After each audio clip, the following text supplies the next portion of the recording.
ഇന്ന് തന്നെ ഡൗൺലോഡ് ചെയ്യൂ. കാണൂ നിങ്ങളുടെ ഫേവറേറ്റ് ഷോസ്. നമുക്കിങ്ങനെ ഓരോന്നും മിണ്ടിയും പറഞ്ഞൊക്കെ ഇരിക്കാം. എനിക്ക് താല്പര്യമില്ല.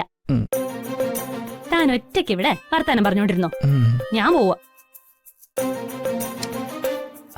അതെ, ആ സാരി എടുത്തപ്പോ സുന്ദരിയായിരുന്നു കേട്ടോ. Thank you for the complement.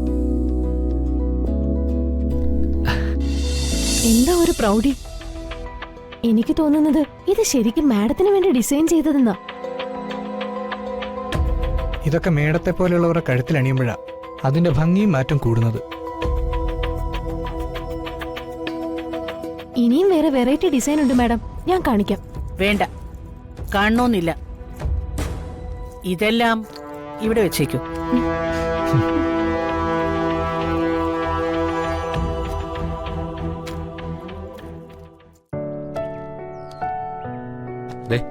ഇതാണോ സാർ പറഞ്ഞ സാരി? ഇതല്ല, വേറൊന്നും ഉണ്ടായിരുന്നല്ലോ. ഇതങ്ങോട്ട് വെച്ചേക്ക്. ഇതാണോ സാർ? ഇതുമല്ല. ഇതാണോ സാർ? ഇത് തന്നെ.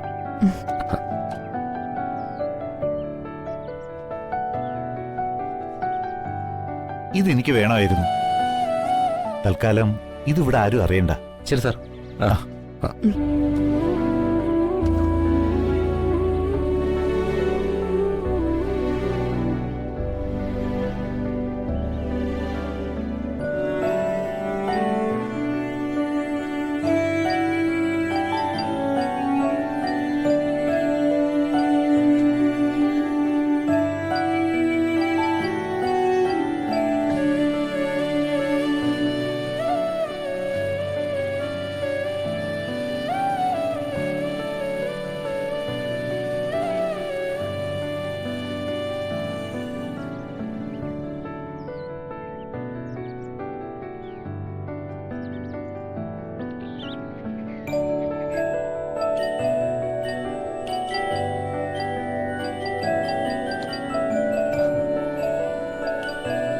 ആഹാ, മേഡം ഇവിടെ ഒന്ന് നിൽക്കുമായിരുന്നോ? ഞാൻ പുറത്തൊക്കെ നോക്കി, കണ്ടില്ല. മുഖത്തെന്താ ഒരു മ്ലാനത? ഓ, രമാമ അങ്ങനെയൊക്കെ പറഞ്ഞതുകൊണ്ടാണോ? അമ്മ എന്നെ കൊണ്ടൊന്നും പറയിക്കണ്ട. ആ സ്ത്രീ ആരാന്ന് അവരുടെ വിചാരം? കുശിനിക്കാരെന്താ മനുഷ്യരൊന്നുമല്ലേ? അഹങ്കാരം പിടിച്ച് യക്ഷി. അവരൊക്കെ വലിയ ആൾക്കാരല്ലേ, അപ്പൊ എന്തും പറയാം, അഹങ്കാരവും കാണിക്കാം. അങ്ങനെ ഞങ്ങൾ എന്തും പറയാനുള്ള ലൈസൻസ് ഒന്നും അവർക്ക് ഞാൻ കൊടുത്തിട്ടില്ല. എന്റെ അവസ്ഥ മോശമായി പോയി, അല്ലെങ്കിൽ ഞാൻ കാണിച്ചു കൊടുത്തേനെ. മനുഷ്യരുടെ ഓരോരോ അവസ്ഥകളല്ലടോ പിടിച്ചു നിൽക്കാൻ പ്രേരിപ്പിക്കുന്നത് തന്നെ. രമാമ്മയുടെ 10% മാത്രമേ താനിപ്പോ കണ്ടിട്ടുള്ളൂ, മനസ്സിലാക്കിയിട്ടുള്ളൂ. ചന്ദ്രാമ്മയ്ക്ക് പിന്നെ ഇതൊക്കെ ശീലം. ദേ, കോടിക്കണക്കിന് രൂപയുടെ ആസ്തി, അതുപോലെ സ്ഥലങ്ങള്, തിയേറ്റർ, ഷോപ്പിംഗ് മോള്, പെട്രോൾ പമ്പ്, ഇതൊക്കെ ഉള്ളവര് കുറച്ചൊക്കെ ആഡംബരമൊക്കെ കാണിച്ചെന്ന് വരും. ഇത്രയൊക്കെ സ്വത്തുണ്ടോ അവർക്ക്? അതെ, ഞാനെല്ലാം പറഞ്ഞിട്ടില്ല. പറഞ്ഞാ താൻ ചിലപ്പോ തല കറങ്ങി വീണെന്ന് വരും. ചുമ്മാതല്ല തള്ളക്ക് ഇത്ര ഇളക്കം. ഭൂമിയിൽ ജീവിക്കുമ്പോ സാധാരണക്കാരോട് എങ്ങനെ പെരുമാറണമെന്ന് ആദ്യം പഠിക്കാൻ പറ ആ അമ്മയോട്. അല്ലെങ്കിലേ ആകാശത്ത് പോയി താമസിക്കാൻ പറ. ഒരു വിമാനത്തിൽ കയറ്റി മറ്റു രാജ്യത്തേക്ക് എവിടേക്കെങ്കിലും പറഞ്ഞു വിടണം ഇതിനെയൊക്കെ. അങ്ങനെ പറഞ്ഞു വിടണ്ട. ഇടയ്ക്കിടയ്ക്ക് വിസിറ്റിങ്ങിന് രമാമ പോവാറുണ്ടല്ലോ. അതും സ്വന്തം ഫ്ലൈറ്റിൽ തന്നെ. സ്വന്തം ഫ്ലൈറ്റിലോ?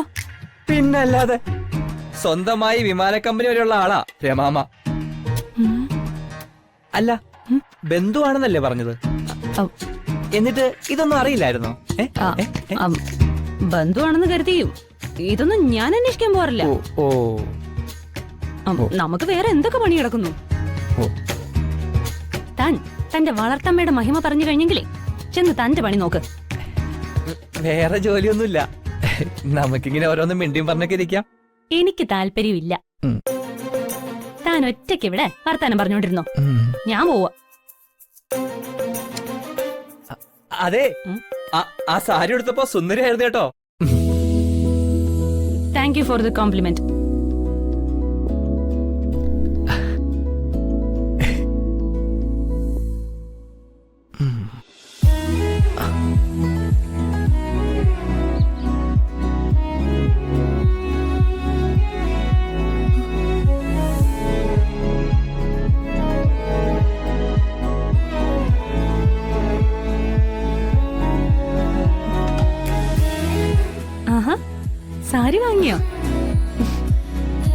ഇതെപ്പോ വാങ്ങി?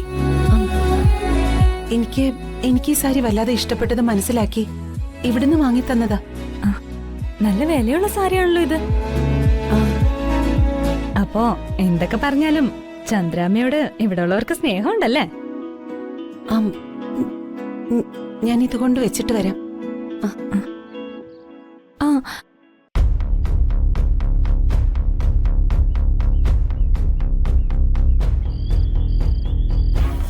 ആ ടിക്കറ്റ്സിന്റെ പ്രൈസ് കൂട്ടിക്കോ. ആ വേറെ ഓപ്ഷൻ ഒന്നും ഇല്ലാത്തോണ്ട് ആളുകൾ എടുത്തോളും.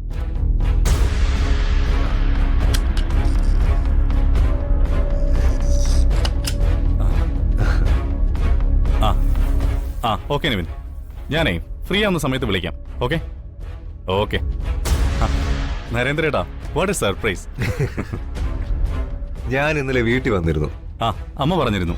ആ ഒന്ന് കാണാൻ പറ്റിയില്ലെന്ന് കരുതിയിരിക്കായിരുന്നു. അതല്ല ഞാനിപ്പോ ഇങ്ങോട്ട് വന്ന്.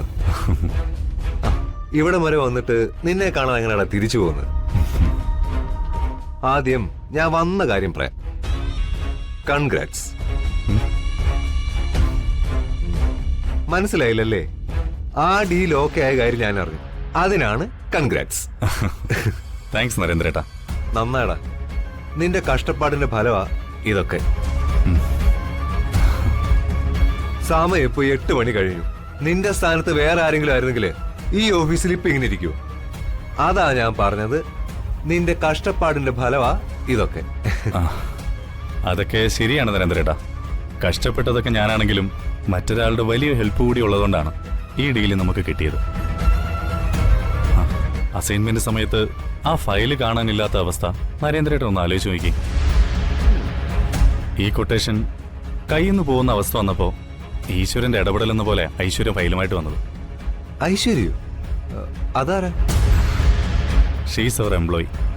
ഓ ആ, അത്രേ ആപത്ഘട്ടത്തിൽ നിന്നെ സഹായിച്ച പെൺകുട്ടിയെ ഒന്ന് കാണണമല്ലോ. അവളെ കുറിച്ച് ഇത്രയും വാചാലനാവണമെങ്കിൽ ആള് ചില്ലറക്കാരിയല്ല അല്ലേ? ഇപ്പൊ എവിടെ ഉണ്ടാ കക്ഷി? Yes, you should definitely meet her.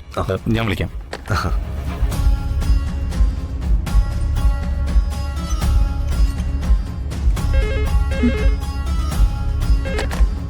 Hello. Aishwarya, come to my cabin. Sure sir. ഈ ഒരു കോളിന് വേണ്ടിയാ ഞാൻ പ്രതീക്ഷിച്ചിരുന്നത്.